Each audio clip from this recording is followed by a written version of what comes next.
Hello and welcome to 15 Minute Game. My name is Tony and don't forget to hit that like and subscribe button for more videos. Hey citizens, what's up and welcome to Inside Star Citizen. This one is named Stick the Landing Spring 2020, so let's take a look at what we're discussing this time.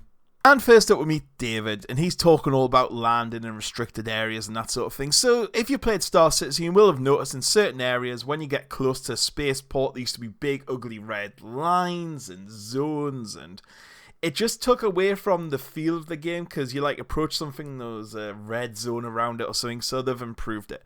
This is going to be for Lowville and Area 18, and the idea for these are, now they talk about meshes, how they've had to like mesh certain parts, and you can go to certain parts of spaceport, you can't go to certain others if you land and then in the wrong place.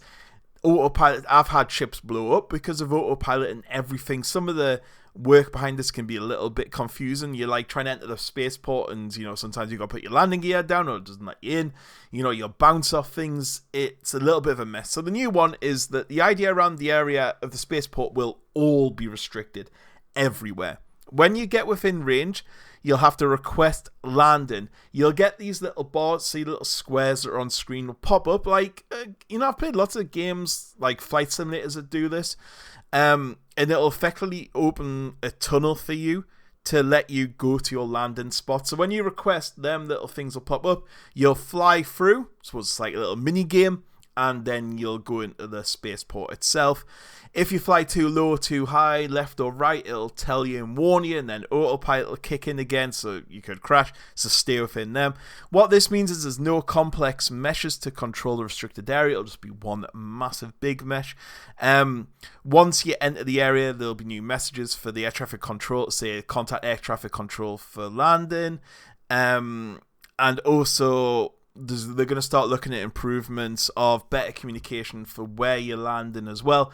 So instead of a little, I don't know, maybe a bigger spanner or something, because that spanner can be hard to find sometimes. So there's going to be lots of improvements to do with landing.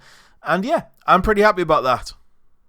When an aspect or feature is too small, too large, too early, or too busy for an individual segment, we like to pull them all together, mix them up into a sort of video game gumbo, throw in a dash of narration, and a heaping pile of work in progress for a thing that we like to call the Sprint Report.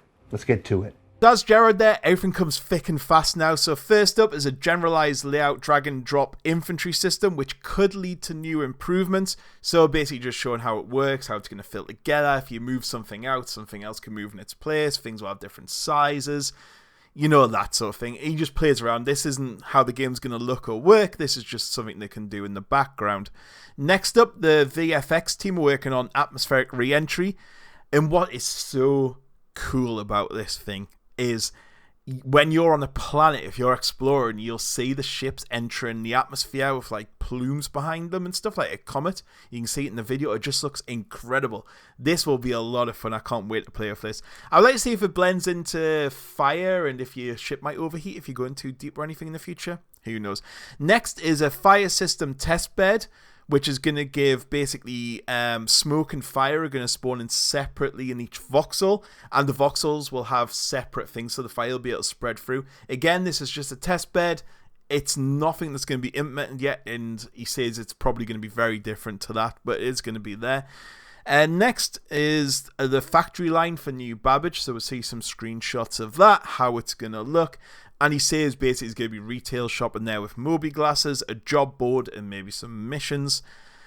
Then, the studio's a lot. There's cargo decks, so we have a look around them, have a little bit of a tour. So they're going to tie into the game, as we know. So players are going to be able to leave things there, transfer goods for other players and NPCs.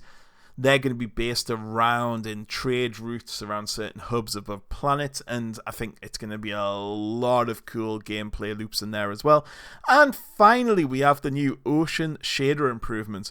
This doesn't require any new assets. Apparently, this has been thought about for a while, so all the assets are there, and it will react to wind. So, if it's windy, it could be more turbulent. If it's a bit of a calm, nice day like in the video, it's going to be nice and surreal. What I would love is if you skim a spaceship, does the ripples come up and stuff? I don't know.